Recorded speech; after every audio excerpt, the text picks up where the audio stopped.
Greetings, dear witches, and thank you for tuning in to the Modern Witches podcast, brought to you by the witches behind the Modern Witches Confluence and our Witches Gather event series.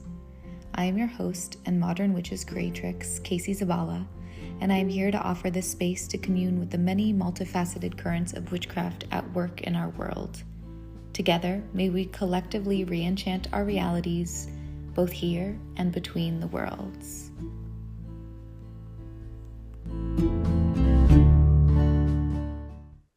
Hello, and welcome to the Modern Witches podcast.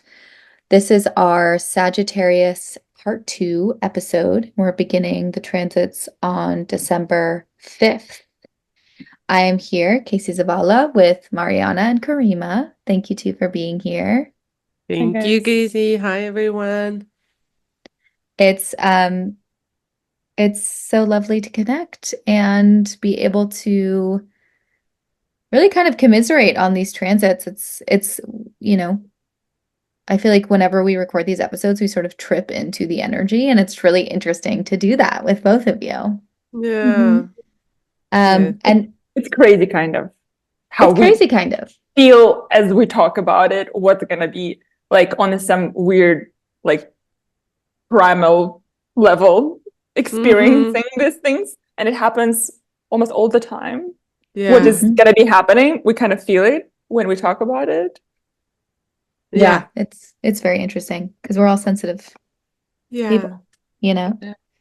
I would say, like, I'm curious to hear, maybe just before we dive into the transits, what are some things that either of you do maybe during Sagittarius season, or something you're thinking about during Sagittarius season, or when Mercury or Mars are retrograde? Like, what's a tool that you are planning to lean on, or are you already leaning on right now to kind of keep you feeling good, feeling centered?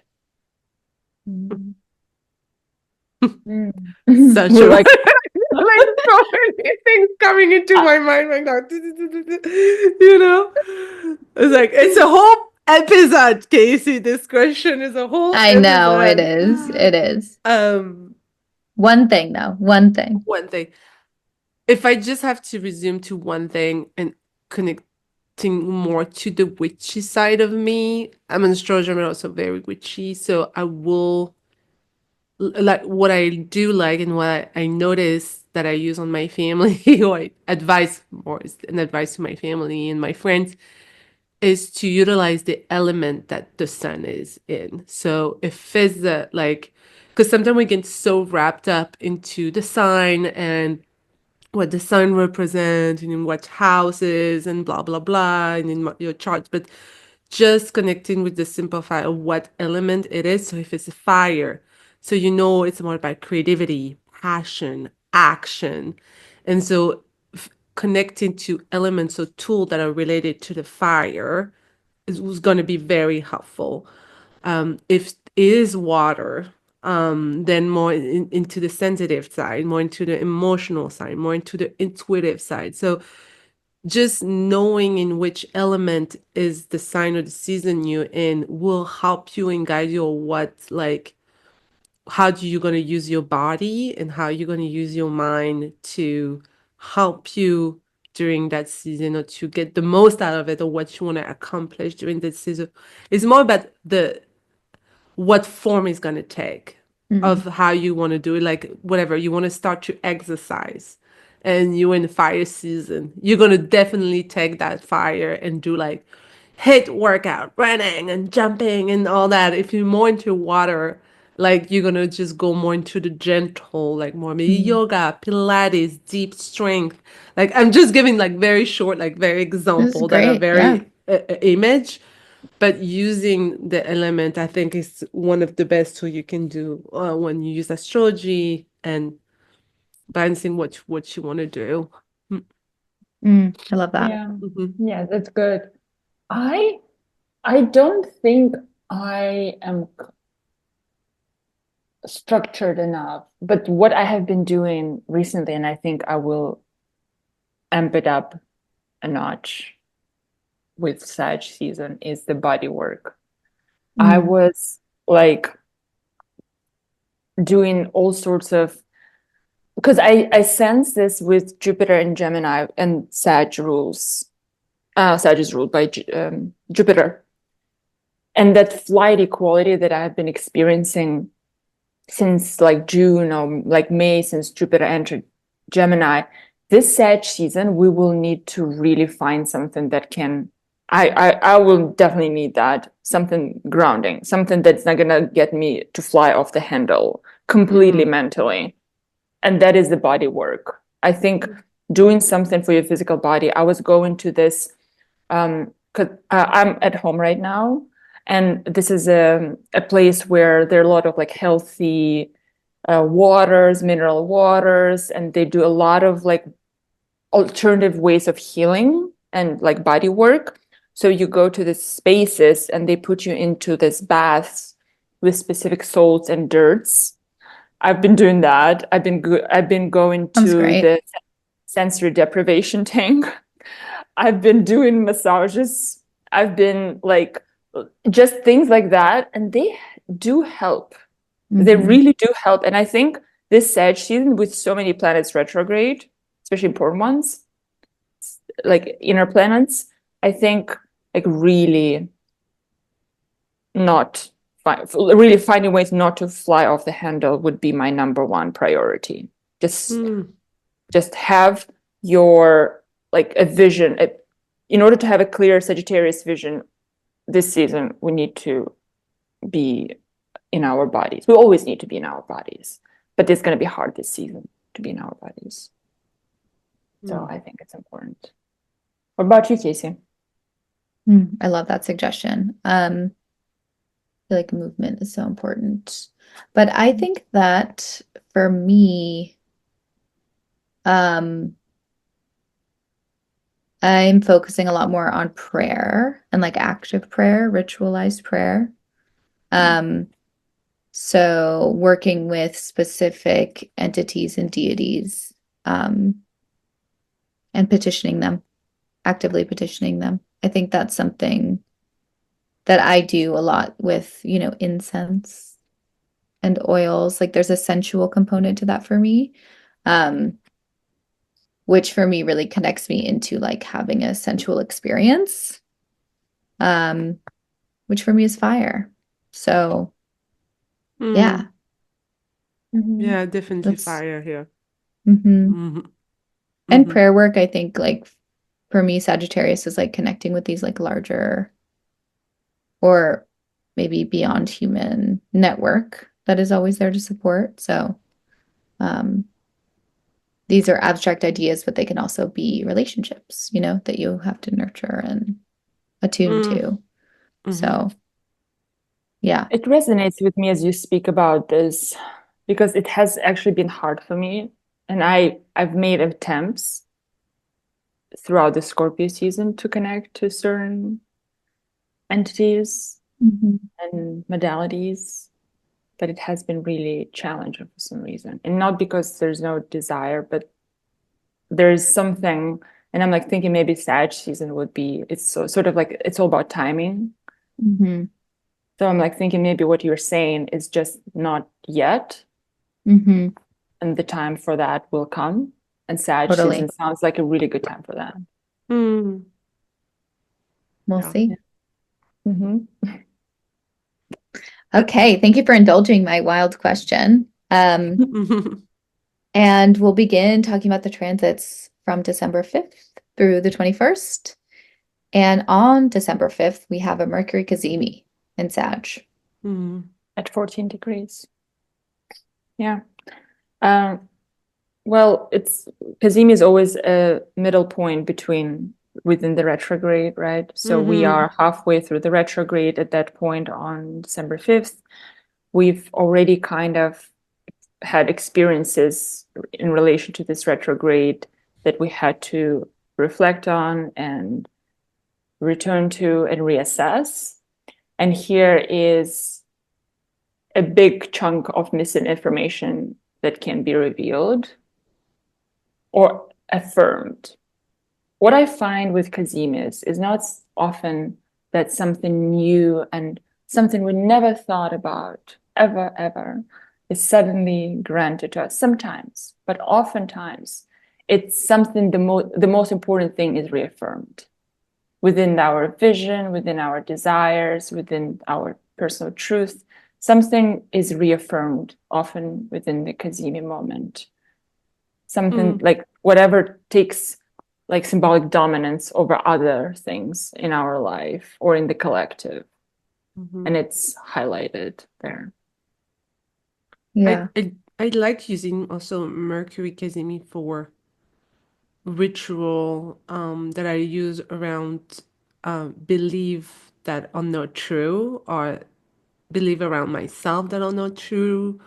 And is like for Sagittarius, there's definitely a burning ritual where I burn the idea of an idea about my body that I have, like something that, like, we all have self-negative talk. And sometimes more we're doing this self-negative talk, more is like definitely imprinting on us and we think that it's true. And having this Mercury Kazemi, literally this recharge from the sun, you can burn it, or like recharge from the sun of Mercury. It's just like our mind is being reset on that stage. And I feel like using Mercury Kazemi for ritual around like ideas of like things that you think about yourself that are not true, and you want to get at it of your system, or at least see it from another perspective. Mercury Kazemi is a great time to do it. And I like Mercury Kazemi because I feel it as a recharge of this and a change to reset my mindset, or how I see a subject or a problem.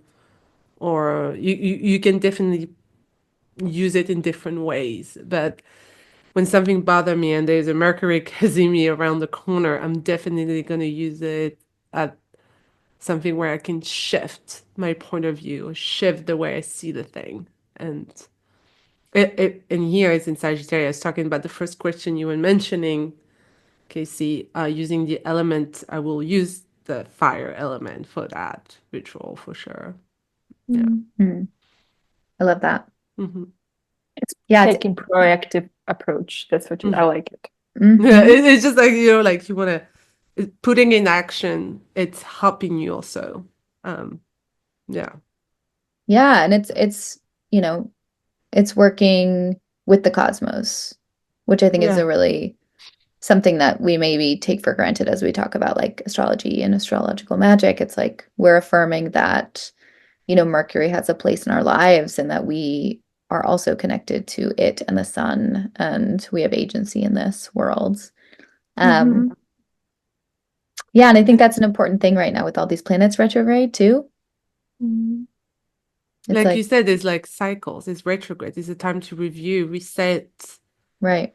our thing. And what a better time to do it when Mercury is literally Kazemi, Yeah. and cannot see it anymore. It's just being burned by the sun. And so for me, it's a big reset. And I love using that for that. Love it. For sure. And, the Mercury Cazimi on the 5th happens right before Mars goes retrograde at 6 degrees of Leo. So it's interesting that there's this like opportunity for clarity and cleansing before Mars goes retrograde. In Leo, it'll go back into Cancer. So it's almost like, yeah. Oh, go ahead. Goes on into Cancer back, I think, January 4th. Okay. Yeah. So we have it's a long journey. Month. Yeah. A month is still in Leo. I mean, he's retrograding in Leo then. Yeah. And it's I'm not enjoying Mars retrograde. I never enjoyed the Mars retrograde. I know we're not supposed to astrologer saying this is bad, this is good, but I'm just gonna say it, okay? I don't enjoy that thing. But it's and there's always good and like useful insight that comes with a retrograde, of course. It's just Mars is very interesting because it's still a personal planet. It's not like Jupiter, Saturn, like Pluto, Uranus. Those are long retrograde. They happen in the year. We know they happen during a long period of time. And yes, they can touch kind of a personal planet, a personal point, and that can impact you in the biggest way. But when personal planets come into retrograde, it's kind of like your daily life, your day-to-day that's been impacted more. And Mars take a long time to retrograde. So it's not like a Mercury that will take a couple of weeks, 2 to 3 weeks.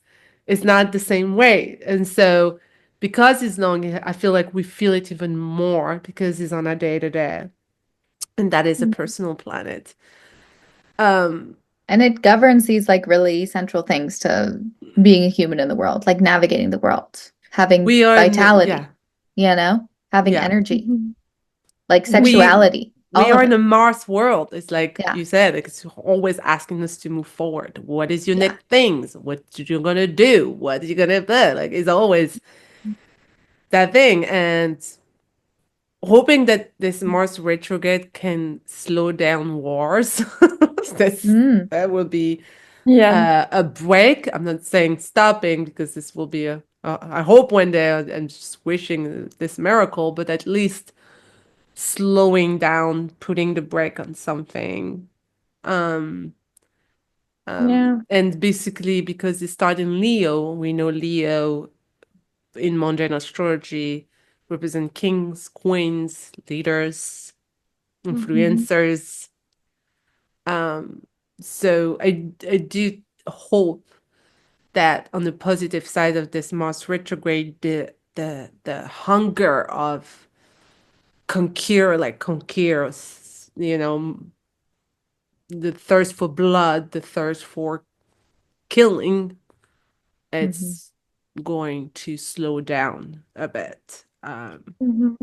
That's one of my wish for maybe so. This Mars retrograde. And I'm hoping that the leaders will have a kind of discussion or break or something happening to have a higher view on that. It seems simple to me. Killing is bad, war is bad, but apparently this for leaders that's not that simple. But well, you don't like Mars retrograde because you're ruled by Mars. Exactly. Something that we should mention too. Because you're ruled by Mars, you don't like it because it's gonna affect you so much.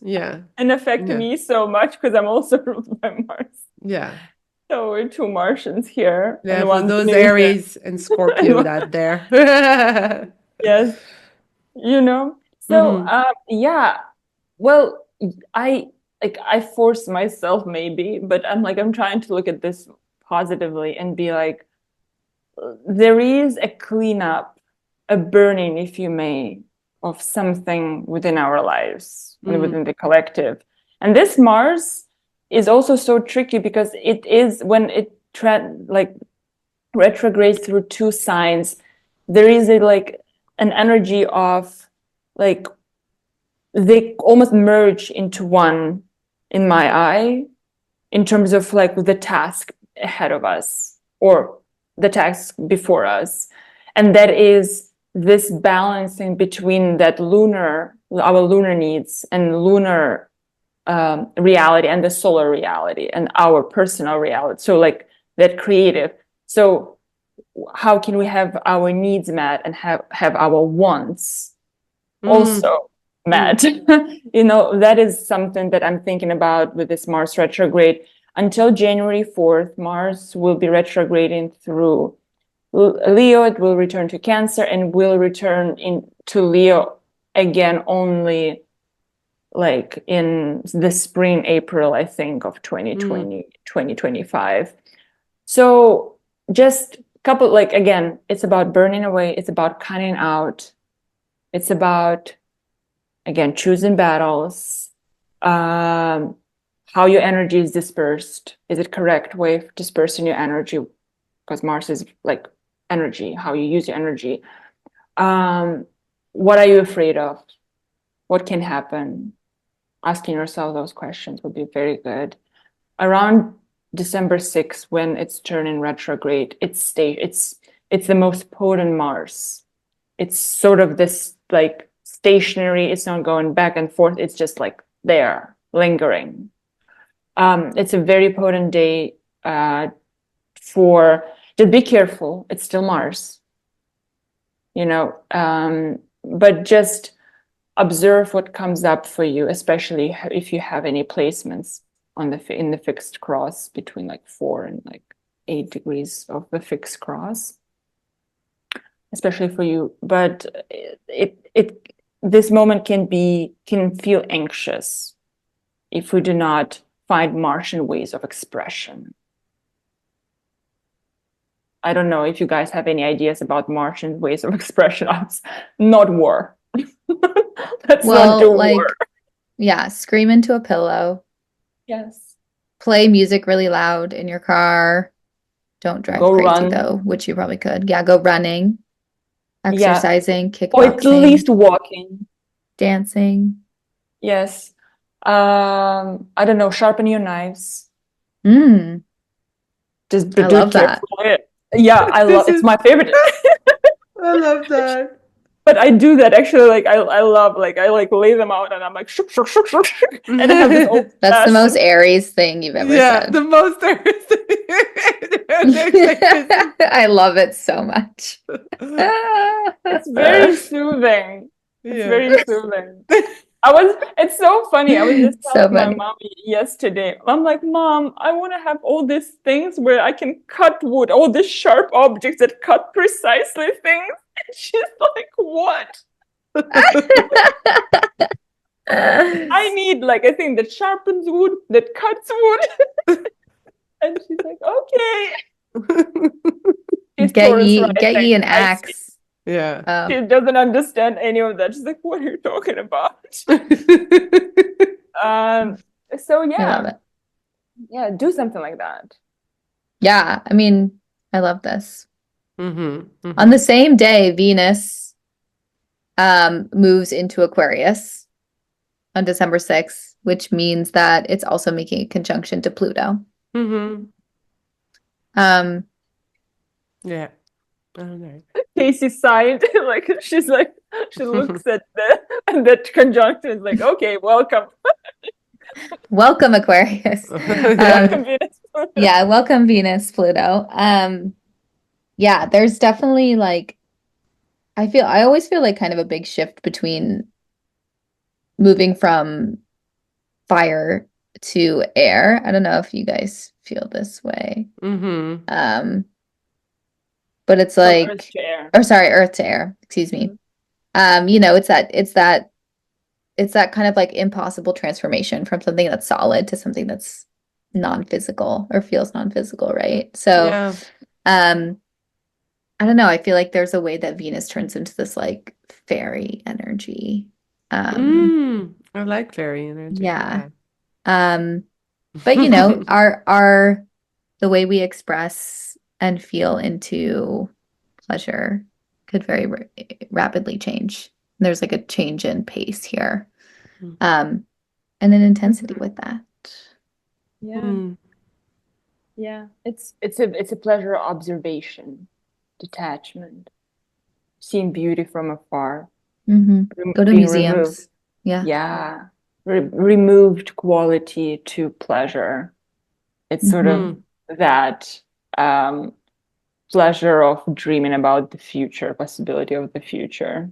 Things like that. I think when I think about Venus and Aquarius, but it's also very humanitarian. It's like pleasure of going and pursuing justice. Venus is justice, after all, and coming together in groups, in Venusian groups. Aquarius. Love that. Yeah, it can be deeply cathartic, especially when you join group during that day, or connect with. It's not through words; it's through vibration. It's through feelings. Electricity. Yeah. So it's a day to feel deep. I feel like, well, Mercury Kazimi, it's the day before, but still like the December 5th, December 6th, I feel there's a lot of happening. There's definitely like a a stop, like a stop happening. I feel like once we move into, it's like November 30th is that Sagittarius new moon, and the December just kind of like really opens in this like very dramatic way where we're all of a sudden like really forced to tune in a specific sense. I think it's gonna be like energetically demanding, you know? Yeah. Which is why, you know, returning to like these ideas about like tools and how do we work with this energy in a practical sense. So let's not lose sight of that. Being gentle with yourself in December is gonna be key. Yeah. Not like self, like, you know, like, I mean, like not being mad at yourself because you're not moving forward in one area of your life, or you're not doing what you're supposed to do, or when you're not did the dishes of this morning and it's like 9 p.m. you know, like being gentle with yourself, because a lot of things are happening inside of you, like outside. I think is important. Yeah, I feel like though really December good. is kind of a slowing down. I feel like it's like, Because of the retrogrades. yeah, because of the retrograde, because we'll just live this opposition with Jupiter and Mercury that is very active in our mind. But like then there's Mercury Cazimi, and then there's Mars retrograde. There's literally, and then Venus Pluto conjunction. There's literally like those personal planets are asking us to whoop, stop, slow down. Which is tough. I think it's like, I think there's something psychologically that's so fucked up about December. Like, I sense it. because there's already this tension between late stage capitalism and how fucked up it is, and we're all seeing that, and then the sense of like obligation to show up for family, for consumerism, for holiday vibes, like sparkles, with the reality of like, no, we all just want to go into our caves and like reset in this really deep way and like tend to the deep inner transformation that's happening and like recalibrate in this major way. But the world is like forcing us, or not forcing us, but like feeding us these ideas about how we should show up, in air quotes, big time. So I do feel like there's like a roughness about it. And I think, yeah. I just want to like, I'm looking at this chart, and what jumps at me is that there's no earth, there's no water. It's air and fire.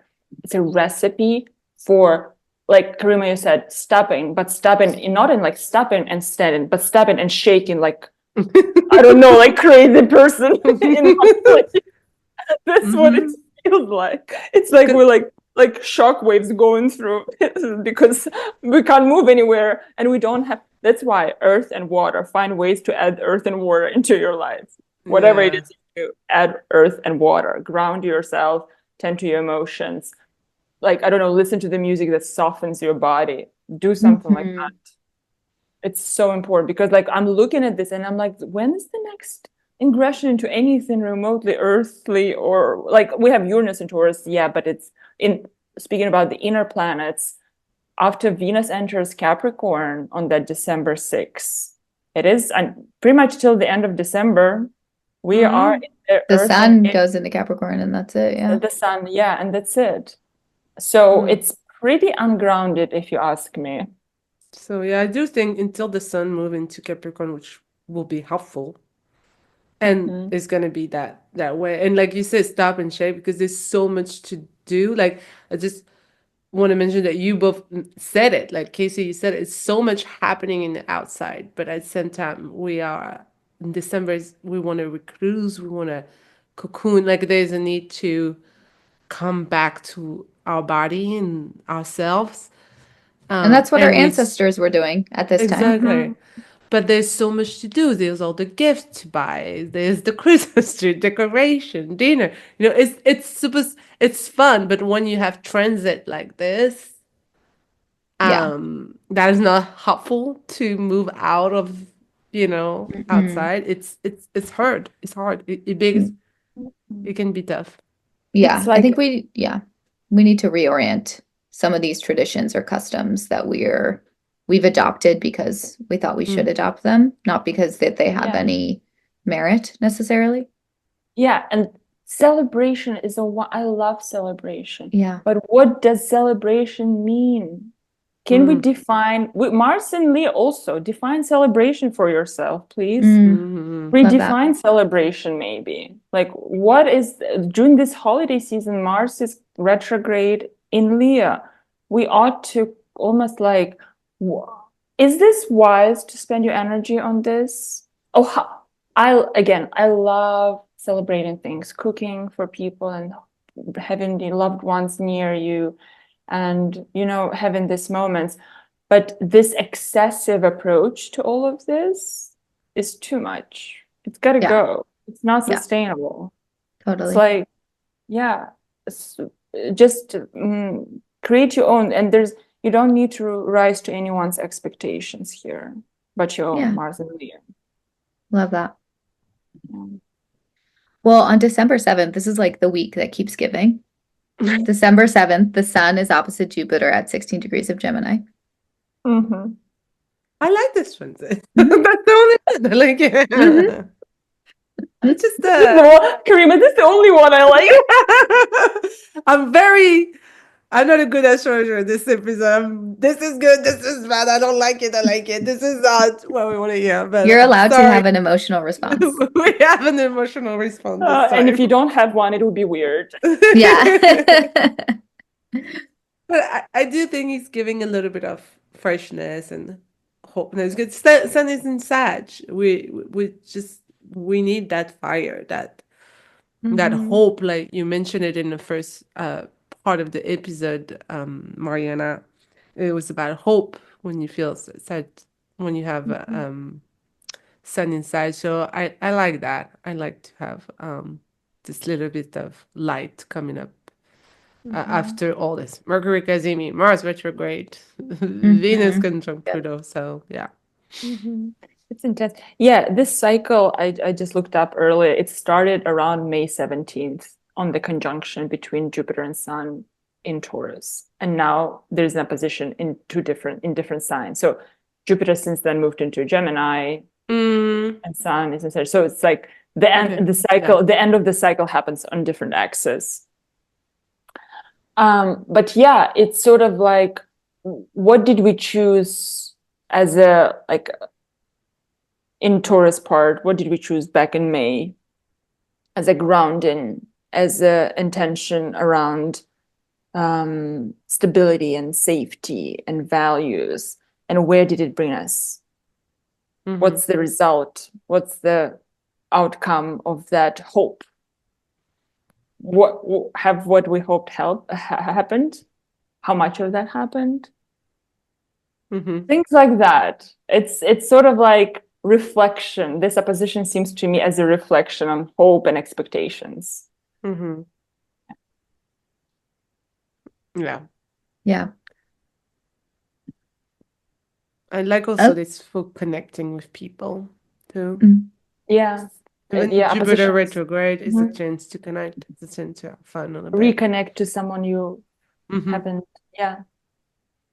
But it's interesting, like when we don't mention enough, but the cycle, like you say, you was mentioning, Mariana, back in May, like what feels safe and our values and because the sun is representing our life purpose, our ego, rejecting that is very good.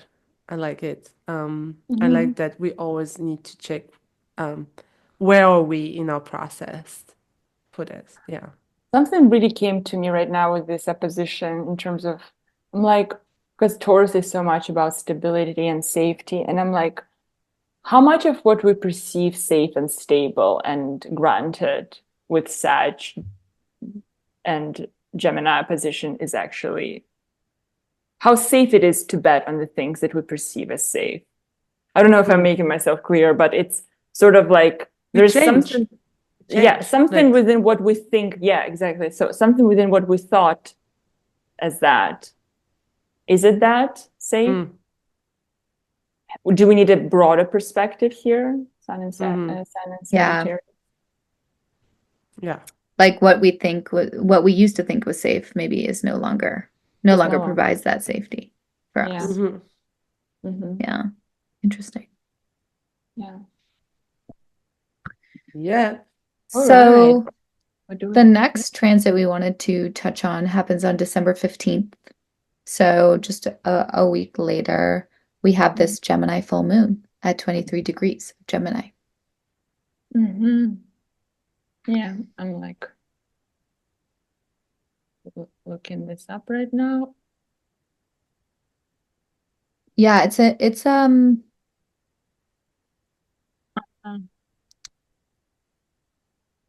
Yeah.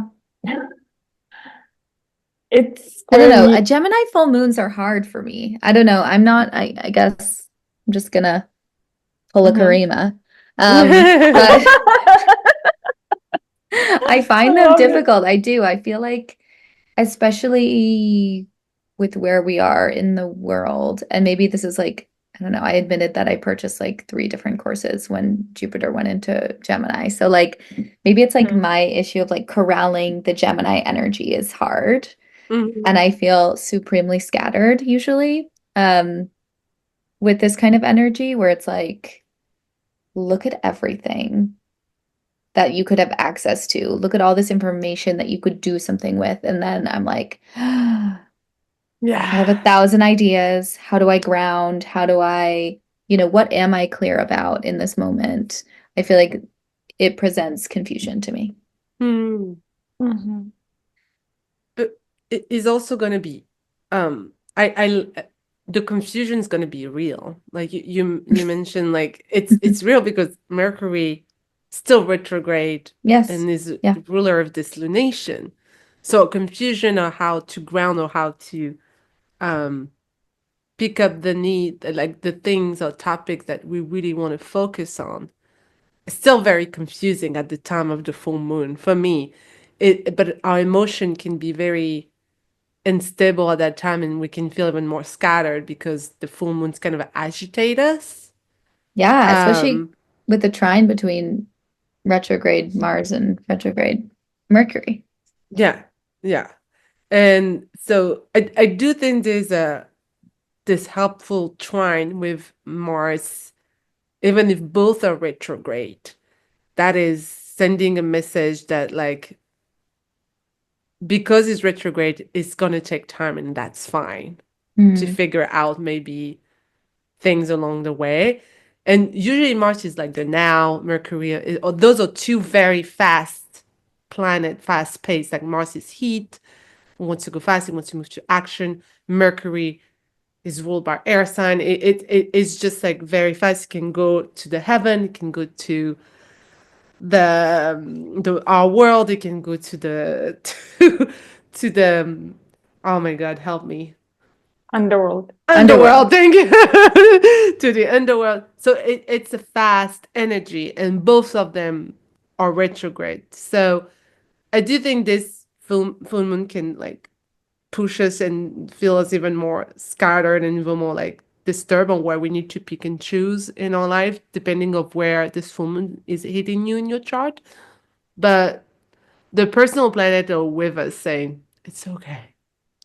You're not going to figure out everything right now. Put it down on paper, put it down somewhere, take it out of your system, because the problem with air, we can get so stuck in our mind and we can jump to different subject in our head so fast without even finishing at the first thought. And so the exercise I feel for this full moon is deeply into how we can take out everything that is in our mind into the outside. And so through paper, through thinking, through poetry, whatever you need, what tools it's best for you, just making sure you do the exercise of take it out of your mind, take it out of your system, and that it's okay. It's it's okay. It's going to take time, and planets are here telling you we are retrograde. It's not. It's a cycle, you know, and it's So okay it's to like take time with this. Yeah. it's like a brainstorm moment or something. Yeah. Yeah. Yeah. It's not like, I don't know, it feels though, to me for some reason it feels very clear, this lunation. It feels like, because Mercury is retrograde, but it's turning direct the very next day, right? So it's like almost like preparing. So there is, because full moon is like traditionally clarity, like full moon, and then there is, and it communicates through that Mercury that is at the end of some kind of journey. So we have by then gathered enough of some kind of information. But Mercury is still slow. It's gonna slowly get out, like pick up speed, and so it will take this information, integration of this information that we'll receive during this full moon will take some time, while Mercury turns direct, and probably we'll be integrating this until Mercury conjunct Sun somewhere in Capricorn later. But yeah, it feels illuminating. It feels to me that a lot about efforts here, wasted efforts, wasted thoughts, wasted actions. It feels like a clarity, and it's uncomfortable clarity maybe about what has been wasted. Yeah, I feel like that really resonates with me. Yeah, that's what I feel, because I'm like, and also like because I have natal Jupiter in Gemini. I have this what you feel, Casey. Yeah. Constantly. It's like a journey. Like I kind of learned a little bit to work with it, that I don't never do anything, just like run in circles.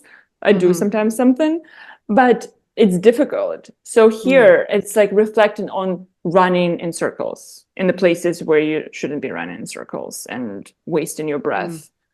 But that's why for me, like coming out this full moon is like putting on paper what is happening in your mind. Because like you said, you already figured it out. It's just like a big nod for me.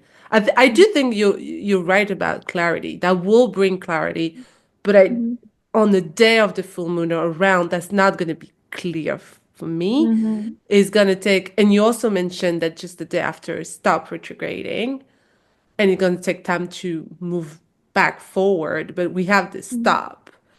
And so I feel like having this exercise of purging, kind of, because it's in there, the solution is in there. You already pick and choose. You just, for me, it's like a confusion around it. And having this exercise and reread it or review it afterwards will be helpful to cross what is no needed anymore, or what you pass and you like what it feels like is not useful anymore, and keeping what is needs to happen. I think it's a useful suggestion overall for this this lunation in general, but overall with Jupiter and Gemini and this Mercury retrograde, writing down things. I think it's going to be It's very the helpful. simplest thing, but I think sometimes we forget. And also, I just want to emphasize on the fact to not do the notes on your app, or not write it on your keyboard. Taking a paper and a notebook and very like put down everything, because the we have a lot of now scientists that have been doing research around this, and the fact to take a pen and writing on paper, you will memorize or have more clarity around your different ideas than putting on a computer. For some reason, there is a disconnection when we tap on a keyboard or on a phone than when we take a pen and write it on paper. The end writing, for some reason, have a better effect on our brain, on a cognitive brain. So I just want to, this thing that was, I think, like making this big difference, writing on paper instead of on your computer or your phone, I think will help pass the foggy aspect or the foggy phase. Yeah. I like that. I think that's a really good way to kind of bring in the earth, like that we were talking about. Yeah. Bring in the sensual and the material. Yeah, I love that. Yeah, definitely. So, all right, after this full moon, Mercury stations direct. at 6 degrees Sagittarius on December 16th. So we have this full moon with this kind of like overwhelming sense of maybe what we're committed to, what we're not committed to, where we've been wasting energy, where we find ourselves confused. And then Mercury is stationing direct. So it feels like there's almost like some affirmation of like, of that full moon sense of release, of like, maybe we have to throw our hands up and be like, there's a mess. I don't understand this, and like admitting it.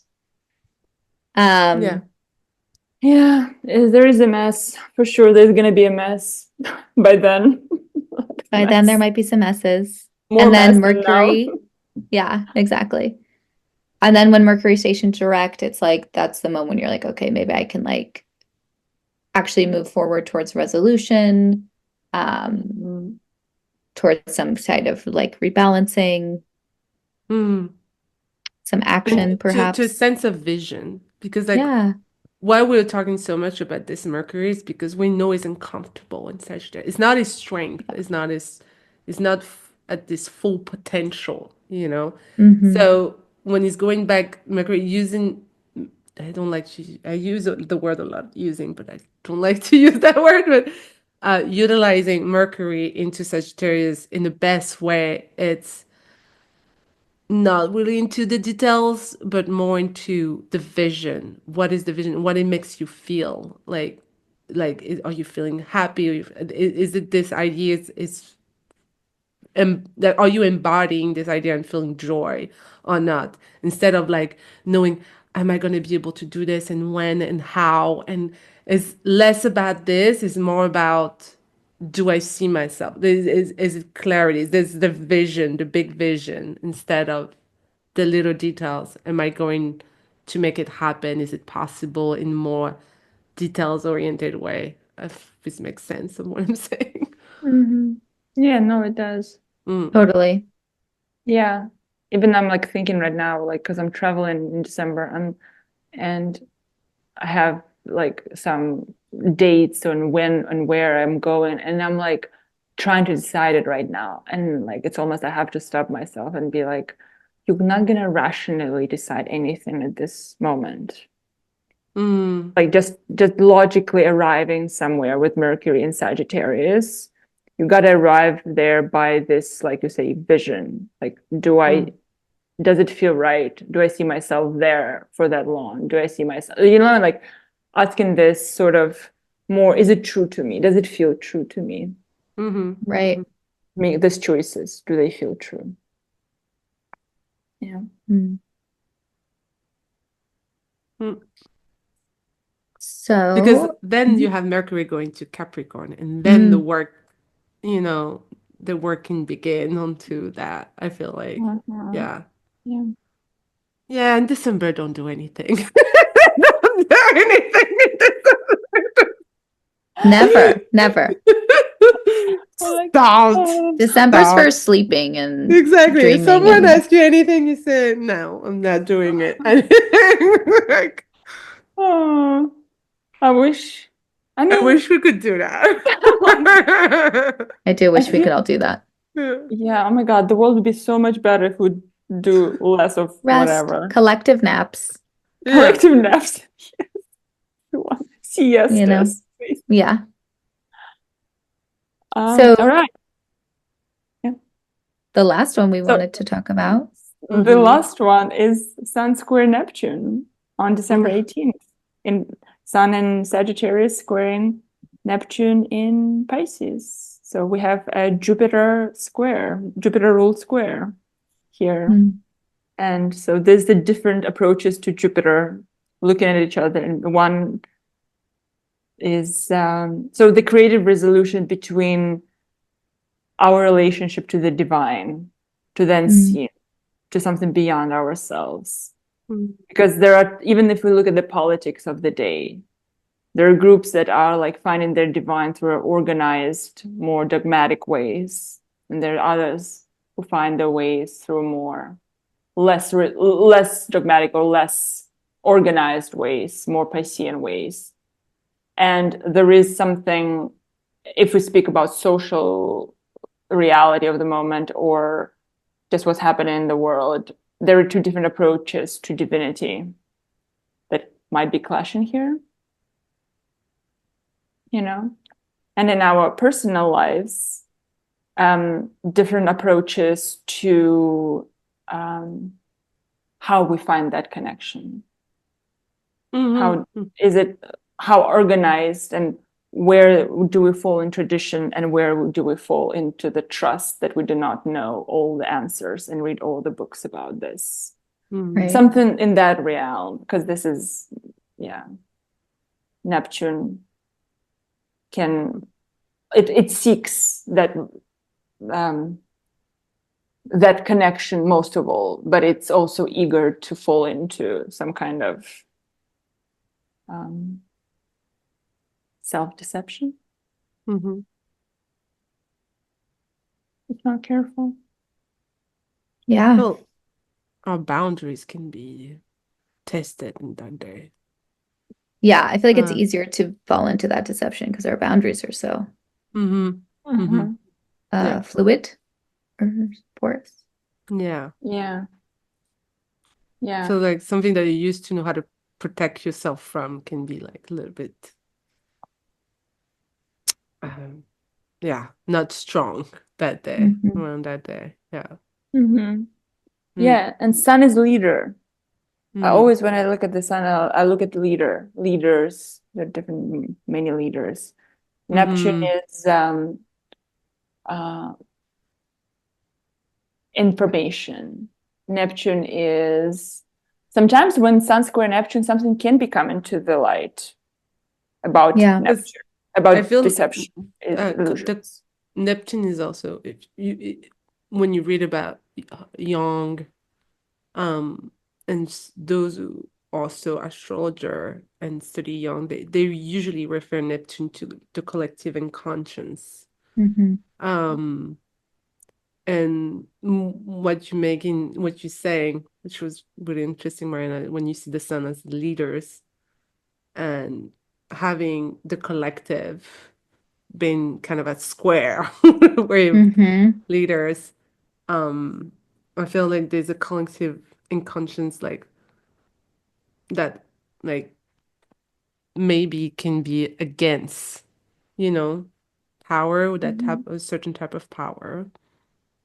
It's interesting to think about this in the context of like what is happening in the US at least. And, we're at the cusp of a new year, and 2025 has its own set of, intense astrological and historical conditions. But, we're on the cusp of welcoming in to office a new leadership. And I think what you were kind of saying to me, or what I was hearing, Karima, is like, it's like there's this sort of disconnect perhaps between what the leader stands for and what the people want the leader to stand for, or what they hope, or what the collective hopes that the leader will provide, what we hope the leader can provide or should provide. So it's an interesting thing to be sort of like right before the winter solstice, right before inauguration on January 6th, with like, what's truly happening here, what do we believe to be happening? How do we believe these leaders are supporting us? And how are they actually doing that? Leaders, governments. I'll tell you that now. They don't. They're not. They've got their own interests to protect. I agree. Yeah. So, but it's something something hidden can be revealed. Still, Neptune in Pisces, something. And Neptune is entering Aries for Aries first time. So it's like in 2025. So it's sort of like one of the last stretches of Neptune and Pisces. And this couple last Sun square Neptunes, Jupiterian squares. It's a clashes of belief systems, because Jupiter is always belief system. So there is a clash of belief systems that's happening here, So you will see how it plays out, and it plays out between a Neptunian entity and a solar entity. And when we even think about Neptune and what it is doing in 2025, those squares are even more important because they give us the flavor of this conjunction that's going to be happening with Saturn, but also this shift that Neptune's going to be from Pisces to Aries.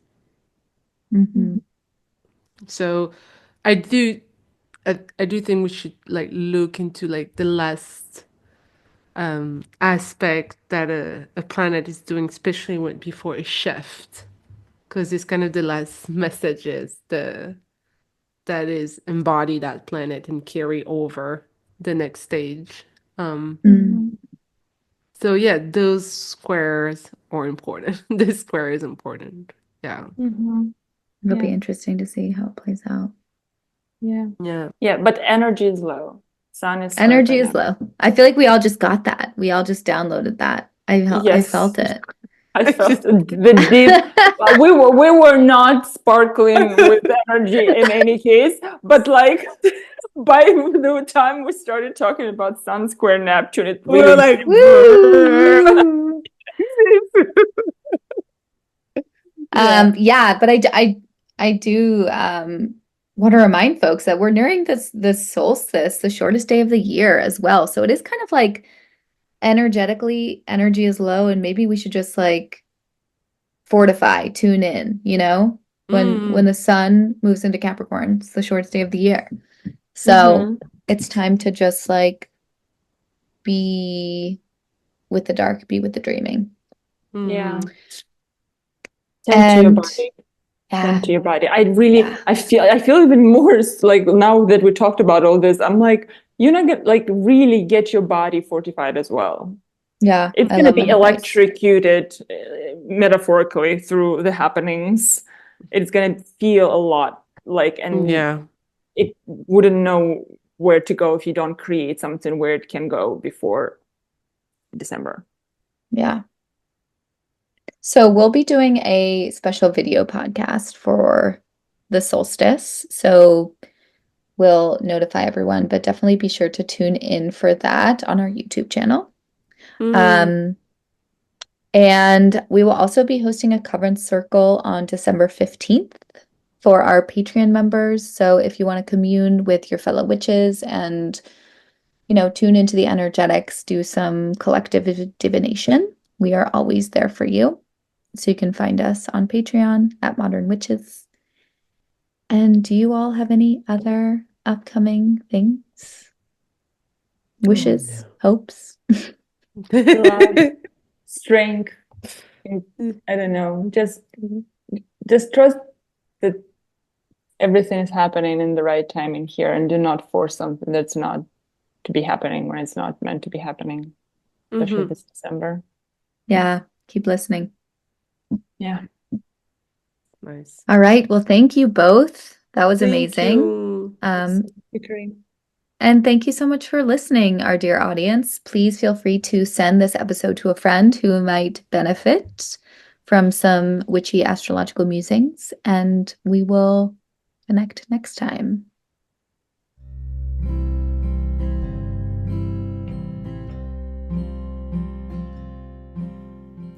Thank you for tuning in to the Modern Witches podcast. We hope you've been inspired to cultivate your own magic and to craft your own spiritual practices. Let us know what sparked your curiosity by leaving us a comment on this episode or leave us a review. And don't forget to subscribe to the show so that you never miss an episode. Your feedback and engagement truly fills our cups. If you're looking for more ways to gather with your fellow witches, please support our work on Patreon. Learn more at modernwitches.org. Blessed be.